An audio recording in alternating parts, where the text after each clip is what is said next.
우리는 이 고난 주간을 맞이해서 그 예수 그리스도의 고난이라는 이 주제를 가지고 묵상합니다. 대개가 이 고난이라고 하는 것이 바로 예수님께서 당하셨던 이 고난을 나도 한번 경험하고 동참해 보겠노라. 그래서 지금 내가 당하고 있는 이 고난이 예수님도 당하셨으니까 나도 의뢰이, 아니면 나도 그런 인내와 이 참음이 있어야 한다. 그런 식으로 오늘 우리가 이 고난에 대한 의미를 부여한다면 우리 인생은 늘 고난의 연속인데요, 그러면 우리는 늘 십자가만 지고 살아가야 하는 겁니까? 그렇지는 않겠죠. 한때는 이 기독교라고 하는 것들도 그런 금욕주의 또는 고난 또는 이 어려움들을 늘 감수하고 감내해야 하는 것, 이런 한 극단으로 갈 수 있고요, 또 기독교라고 하는 것은 이 모든 것들은 다 차치하고 그냥 그저 우리에게 있어서의 복과 형통 또 건강만을 이야기하는 그런 어떤 한편으로 흐르는 극단의 복음을 전해왔습니다. 그러나 여러분, 성경을 보면 하나님의 섭리라고 하는 것은 우리가 순경을 만날 때, 역경을 만날 때, 어떤 때나 하나님께서는 그 섭리라는 그 손 가운데 통치하시고 보존하시는 그 하나님의 놀라운 은혜와 능력이 함께 임하는 거죠. 우리가 건강하거나 또는 약하거나 부하거나 가난하거나 오늘 그 환경 때문에 하나님이 누구이시고 하나님을 또한 내가 믿는 믿음이 세워지거나 약해지는 것이 아니라 어떤 환경 속에서도 하나님께서 나를 붙들고 계신다는 그 섭리의 사건이 바로 오늘 우리가 가지는 가장 중요한 기독교의 핵심입니다. 또한 우리가 예수 그리스도를 고백하면서 우리는 예수님 없이는 살 수 없어요, 신앙 고백을 하죠. 그럼에도 불구하고 우리는 만족하지 못하는 삶을 이어갈 때 참 마음이 불편해요. 하나님의 자녀로 정직하게 나를 바라볼 때에 끊임없이 그 솟아오르는 어떤 죄악의 본성들, 그칠 줄 모르는 죄, 부패한 자기의 어떤 그런 감정들, 이런 것들을 볼 때마다 우리는 깜짝 놀랍니다. 어때요? 우리가 악성 채무에 시달리거나 또는 우리가 중대한 범죄를 저지르면 먼 나라로 도망가죠. 붙잡히지 않으면 됩니다. 또는 무슨 소멸시효나 공소시효 같은 게 있어요. 그리고 우리가 죽으면 또 공소권 없음으로 말미암아 죄를 물을 수가 없습니다. 다 끝나는 거예요. 그런데 우리는 어때요? 하나님과의 관계 속에서는 우리가 죽음이라는 문으로 도망치지만 그게 끝이 아니에요. 오히려 하나님과의 관계는 더 본격적이고 더 영원하고 더 본질적인 관계 속으로 들어간다는 게 문제죠. 이처럼 우리는 하나님을 어떤 식으로도 외면하고 도망치고 벗어나고 달아나고 싶지만 그럴 수가 없어요. 왜죠? 자신의 운명은 결국 하나님께서 내가 아무리 선한 의지와 선한 결심과 선한 행위를 가지고 있더라도 내 자신의 운명을 어찌할 수 없는 그런 존재이기 때문에 그래요. 따라서 우리는 스스로 하나님을 찾아갈 수도 없고 용서받을 수도 없고 또 내가 스스로 그 모든 조건에 합당한 삶을 살 수 없어요. 그러기에 오늘 우리는 용서받을 수 없는 이 최종적 운명을 예수 그리스도를 받아들이는 그것 하나 외에는 하나님께서 길을 마련하지 못했죠. 그러니 여러분, 우리는 예수 그리스도를 어떻게 받아들이죠? 자기의 실력으로 자기의 값으로 치울 수 없으니까 예수님께서는 우리가 생각하는, 우리가 기대하는 것과는 전혀 다른 방법의 구원의 방법을 알려주셨어요. 그게 바로 십자가고, 그 십자가를 통해서 대속이라는 방법을 치루어서, 그 값을 치루어서 우리에게 구속하여 주시는데, 그 값의 가장 중요한 치르는 대가가 뭡니까? 바로 가장 사랑하는 독생자 아드님을 십자가 가운데, 고난 가운데 내어드리는 거예요. 그러면 이 구약의 이스라엘 백성들이 하나님을 만나는 유일한 방법이 무엇이었죠? 바로 제사 제도죠. 그들은 제물을 들고 하나님 편에 나아갑니다. 그리고 그 죄의 모든 것들을 그 제물 위에 머리에 손을 얹고 전가하죠. 그래서 제사인이, 죄를 지은 사람이 그 제물 위에다가 얹어서 내 모든 죄를 여기에 임한다는 선포를 하고요, 제사장은 이 중부 가운데 제사를 드려요. 그러면 이 죽임당하는 짐승을 보고 제사인은 두 가지 사실을 깨닫죠. 이야, 이 죄의 심각성, 그리고 그 하나님의 은혜의 구속의 사건을 경험합니다. 자, 그들은 이 자기 앞에서 피를 뿌리면서 비명을 지르고 있는, 비참하게 죽어가는, 피범벅이 되어 있는 이 짐승을 보면서 이 죄가 얼마나 무서운가 하는 것을 깨닫게 되고요, 한편으로는 이 자신들의 이 죄값을 짐승들이 대신 치르고 죽어가는 그 광경 속에 하나님의 은혜를 다시 한번 경험하게 됩니다. 여러분, 죄인으로서 자기의 죄를 치르는 그 현장 속에서 제사가 할 수 있는 일이 무엇입니까? 피비린내 나는 이 현장 속에서 하나님께서 베푸시는 그 은혜를 그저 바라볼 뿐이에요. 그저 구경할 뿐이죠. 자, 신약의 성도들은 그러면 메시아이신 예수 그리스도를 통해서 우리의 죄의 형벌을 대신 당하게 하셔요. 그러기에 당신의 그 공의로운 요구를 십자가에서 만족시키고 또 그 공로를 의지해서 그를 믿는 자마다 이제 하나님께서 그런 우리의 모든 죄와 허물을 간과하시죠. 오늘 성경은 이제 이렇게 말씀합니다. 그가 찔림은 우리의 허물 때문이요, 그가 상함은 우리의 죄악 때문이라. 그가 징계를 받음으로 우리는 평화를 누리고 그가 채찍에 맞음으로 우리는 나음을 받았도다. 자, 오늘 그가 찔림은 그라는 게 있고요, 우리는 이라는 게 있어요. 그렇다면 이 고난이라는 것이 그냥 그저 그분의 고난이거나 아니면 또는 우리가 별개에 얻는 이 고난의 한 방법과 방편과 그런 내용들이 아니라 그분의 고난을 통해서 무언가 우리에게 유익이 있다는 말이에요. 뭔가 우리에게 적용이 되는 거예요. 자, 먼저 우리는 이 짧은 과거의 시제로 볼 때에 제가 이렇게 나누어서 봤지만 이 짧은 예언 가운데 날카로운 대조가 되어 있는 거예요. 그와 우리예요. 고난당하시는 그분 메시아와 그 고난을 통하여 대속하여서 오늘 우리들에게 얻어지는 그 유익이 무엇인가를 아주 또렷하게 대조해서 보여줍니다. 예수께서 예수 그리스도의 그 죽음의 의미를 모르고 고난의 의미를 모르는 사람들을 위해서 왜 죽으셔야 했습니까? 바로 우리 같은 이 죄인들이 하나님 앞에 구원받는 유일한 방법이기 때문에 죽으셔야 했죠. 이처럼 여러분, 이 복음이라는 우리에게 이것이 기쁜 소식이 되고 우리에게 진짜 구원의 소식이 되기 위해서, 우리를 대속하기 위해서 메시아가 그런 고난을 당하실 수밖에 없었고, 또한 그 고난의 실상이 곧 우리에게 뭐예요? 유익이 되기 위해서예요. 그러기에 값을 치루었어요. 그러기에 대속하셨고 그러기에 속량하셨죠. 자, 이사야의 예언을 한번 주의 깊게 보십시오. 첫 번째, 그는 찔리셨어요. 찔리셨다. 고난당하신 그분, 유일하신 그분, 오직 유일한 중보자요 메시아 되신 그분께서 찔리셨다. 여러분, 이 세상에 수많은 이스라엘 백성들도 그와 같은 이 고난을 당하는 사람들이 많이 있었죠. 그러나 그는 아니었습니다. 그리스도를 증거하기 위해서 수많은 사람들이 목숨을 초계와 같이 버리며 설교하며 증언하는 수많은 선지자들이 있었습니다. 그러나 그가 아니었어요.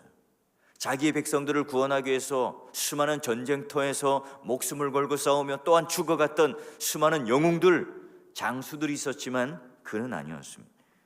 또한 경건한 제사장들, 서기관들, 또는 종교적인 어떤 위치에 있었던 높은 사람들도 그는 아니었습니다. 오늘날 노회장, 총회장, 심지어서 아주 경건하고 신앙에 대한 높은 수준을 가지고 있는 담임 목사라고 할지라도 그는 아니었죠. 우리는 이런 질문을 합니다. 왜 우리를 대속하실 수 있는 분은 오직 한 분 예수 그리스도밖에 없는 겁니까? 왜 그렇죠? 예수 그리스도밖에는 그 흠없는 어린 양이 될 수 없고요, 그가 될 수 있는 사람은 아무도 없었기 때문에 그래요. 어느 누구도 참 신이요 참 인간이 될 수 있는 그런 존재는 없습니다. 오직 예수 그리스도만이 그가 되셨고 흠없는 어린 양이 되셨고 하나님께서 합격할 수 있는 합당한 제물이요 제사요 제사장이 될 수 있었기 때문에 유일한 중보자요 메시아였던 겁니다. 절망적인 인간의 구원이 그러니 어디로부터 납니까? 예수 그리스도가 성경의 중심이 되고 그분의 십자가만이 신앙의 중심이 되고 그분의 십자가만이 수많은 예언자들과 선지자들이 그렇게 갈구했던 메시아에 대한 대망의 사건, 그리고 모든 예언들이 다 누구를 향하여 집중합니까? 신약의 날은 이 예수 그리스도의 모든 이 십자가 사건과 구속의 사건을 향하여 그 예언은 향하고 있다는 거예요. 그러니 여러분, 오늘 우리가 살아도 주를 위하여 살고 죽어도 주를 위하여 죽어야 하는 이유가 뭡니까? 바로 그분이 나를 사셨고 우리는 그분의 소유가 되었기 때문에 그래요. 우리는 종이었고 세상의 노예였는데 하나님께서 아들이라는 핏값을 주고 우리를 사셨기에 그분의 소유가 된 거예요. 자, 그래서 성경은 그 찔림이 바로 무엇 때문에요? 우리의 허물 때문이라는 거예요. 자, 우리가 허물이라고 하면 그냥 그저 까지고 또는 벗겨지고 찢어진 것 정도로만 이해합니다. 그러나 히브리어에서 허물이라는 단어는요, 반역, 국가적, 도덕적, 아주 악랄한 반역, 배신을 말해요. 그가 찔림은 우리가 하나님을 반역했기 때문이요. 이게 좀 더 실감나는 번역입니다. 그래요, 여러분, 예수 그리스도께서 찔린 것은 우리가 하나님을 향하여 반역했기 때문에 그래요. 아니, 싫어요.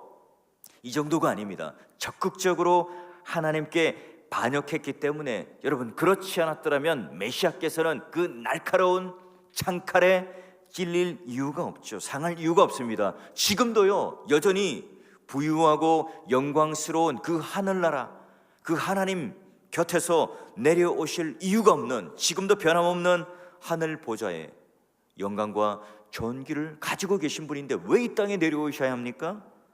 여러분, 인간의 죄는 그런 하나님의 요구를 행하기에 미치지 못하는 능력뿐만 아니라 하나님을 향한 적극적인 반역, 하나님을 향한 적극적인 이 배신 때문에 그분은 찔리셨고요.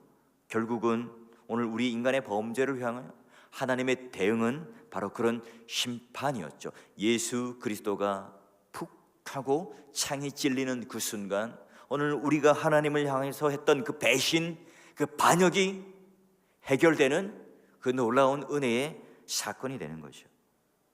이사야 선지자는 메시아가 우리를 대속했던 또 하나의 이유를 이렇게 말해요. 그가 상함은 우리의 죄악을 임하니라. 여기서 말하는 죄악도요, 인간의 관계를 파괴시키는, 끊어버리는 본질적인 뿌리를 말합니다. 상한다라고 하는 이 의미도 그냥 우리가 말할 때 음식이 상하는 정도, 부패하는 정도, 이걸 말하는 게 아닙니다. 여러분, 이 강력한 아주 쇳덩어리로 된 프레스 있잖아요. 거기다가 물건을 넣으면 착 누르면 이 압착 때문에 완전히 산산조각 나는 그런 그림이 뭐예요? 부스러뜨리다 하는 의미의 상함입니다. 망치로 뭔가 호두를 완전히 깨어버리듯 그런 의미를 말해요. 그리스도의 몸은 십자가에서 으스러지듯이 그 몸이 완전히 으깨어져서 다 상하게 되죠. 왜요? 그게 우리의 죄악 때문이라 얘기합니다. 그분의 그 손바닥에 박힌 이 못은요, 그분의 모든 그 손의 뼈를 부스러뜨렸죠. 그분의 발에 박힌 이 발목을 뚫고 들어간 이 못도요, 그 발에 있는 모든 뼈를 상하게 만들었습니다. 때로는 사람들이 던진 이 돌멩이로 인하여 그 모든 뼈가 다 상하여 성한 곳이 한 군데도 없었겠죠. 그게 왜요? 그분의 죄로 인함이 아니라 우리의 죄악 때문이었다. 선지자는 고통스러운 마음으로 우리들에게 예언을 해요. 우리를 섬기던 그 아름다운 손, 한 번도 우리에게 고통을 주거나 우리를 실망시키거나 하나님을 아프시게 한 적이 없는 그분의 손과 발이 못에 박히고 산산이 부스러뜨려졌습니다. 십자가는 바로 이런 하나님의 진노하심에 대하여 그 공의로운 성품과 죄인들을 불쌍히 여기는 그 성품이 마치 입맞춤을 하고 있는 그곳이 바로 십자가죠. 여러분, 그런 고난의 결과, 그런 십자가의 결과를 통하여 또 더 나아가는 유익이 우리들에게 어떤 결과가 있습니까? 우리는 가까이 하기에는 너무나 먼 하나님이었습니다. 다가가기에는 너무나 더러운 죄인이었기 때문에 그 하나님의 영광을 보고 싶고 하나님을 만나고 싶고 하나님과 교제하고 싶지만 도저히 그럴 수 없는 존재였고 실력 없는 하찮은 존재였죠. 이때 하나님께서는 스스로 먼저 우리에게 평화의 문을 여시고 손길을 내밉니다. 나의 사랑하는 자녀라, 메시아, 그 대속의 고난의 문으로 열어놓은 그 핏길로 내게 걸어오라, 나에게 나오라, 우리가 평화하자. 내가 아들의 고난으로 너희를 징벌하였으니 이제 너희가 너희 죄를 용서하고 나와 함께 만나자꾸나 말씀을 하시죠. 그러니까 이제 우리는 어둠의 시절은 지나갔습니다. 죄가 더 이상 우리를 지배할 수 없죠. 우리는 하나님의 은혜의 그 지배 아래에서 살아야 할 사람입니다. 메시아께서 그 샬롬의 길을 준비하시고 대속의 죽음을 준비하셔서 평화의 길을 여시고 우리를 안아주세요. 그리고 마지막에 이사야 선지자는 그가 채찍에 맞음으로 우리가 나음을 입었도다. 자, 나음을 입었도다, 이 말은요, 이 절망적인 상황 속에서 완쾌하는 것을 의미해요. 하나님의 그 기적적인 치유를 기대할 수밖에 없는 그 상황에서 그들은 나음을 얻었도다 이야기합니다. 여러분, 누가복음 4장 18절 19절 예수님께서 공생애를 시작하는 첫 선포의 설교가 무엇입니까? 주의 성령이 내게 임하셨으니 이는 가난한 자에게 복음을 전하게 하시려고 내게 기름을 부으시고 나를 보내사 포로된 자에게 자유를, 눈먼 자에게 다시 보게 함을, 전파하며 눌린 자를 자유롭게 하고 주의 은혜의 해를 전파하게 하려 하심이라 하였더라. 번번이 의료 혜택을 받지 못하는 이 백성들, 이 병든 육신의 치료를 통해서 죄인들을 사랑하시는 하나님의 은혜를 전하는 것이 바로 예수님이 이 땅에 오신 사역의 첫 번째였습니다. 예수께서는 이 병든 사람에게 그 병든 원인이 무엇인지를 일일이 책임을 물으시는 대신에 목자와 같은 그 양을 대하는 마음으로 일일이 고생하고 비참한 그 상태에 있는 사람들을 위하여 더 많은 마음을 쓰셨어요. 그리고 그들의 고통이 마치 자신의 고통인 것처럼 생각하시며 말씀으로, 능력으로, 기적으로 그들을 고쳐주셨죠. 여러분, 그래서 복음서에 관한 역사적인 사실들이 많이 기록되어 있죠. 병남에 대한 이 역사들이 많이 기록되어 있습니다. 여러분, 그가 오늘 창에 찔리시고 상하시고 채찍질을 맞으시고 또한 부스러뜨려지는 이 모든 것들이 다 오늘 하나님께서 우리를 향하여 이런 고난에 동참하시고 궁극적으로 나음이 있기 위해서죠. 끔찍한 징계를 받고 영원한 평화를 얻고 채찍과 맞음을 통해서 영원한 나음과 회복을 주시기 위한 선물이에요. 그런데 여러분, 더 중요한 것은 우리에게 이런 육신의 나음과 형편의 나음도 있지만 결국 더 중요한 것은 이 비참한 질병, 이 죄악의 뿌리 가운데 있는 우리들을 향하여 영혼을 거스르며 썩어가는, 하나님을 향하여 적극적으로 반역하는 우리의 영혼의 상태를 완전히 낫게 하는, 치유하는 것이 바로 예수께서 오신 궁극적인 이유예요. 다른 삶을 살기 위해서죠. 그러기에 여러분, 오늘 우리가 서두에 불렀던 415장 십자가 그늘 아래라고 하는 그 찬양 속의 2절의 내용이 뭡니까? 내 눈을 밝히며 떠서 저 십자가를 볼 때에 날 위해 고난당하신 주 예수 보인다. 그 영상 볼 때에 내 마음에 큰 찔림을 받아서 그 사랑 감당 못하여 눈물만 흘린다.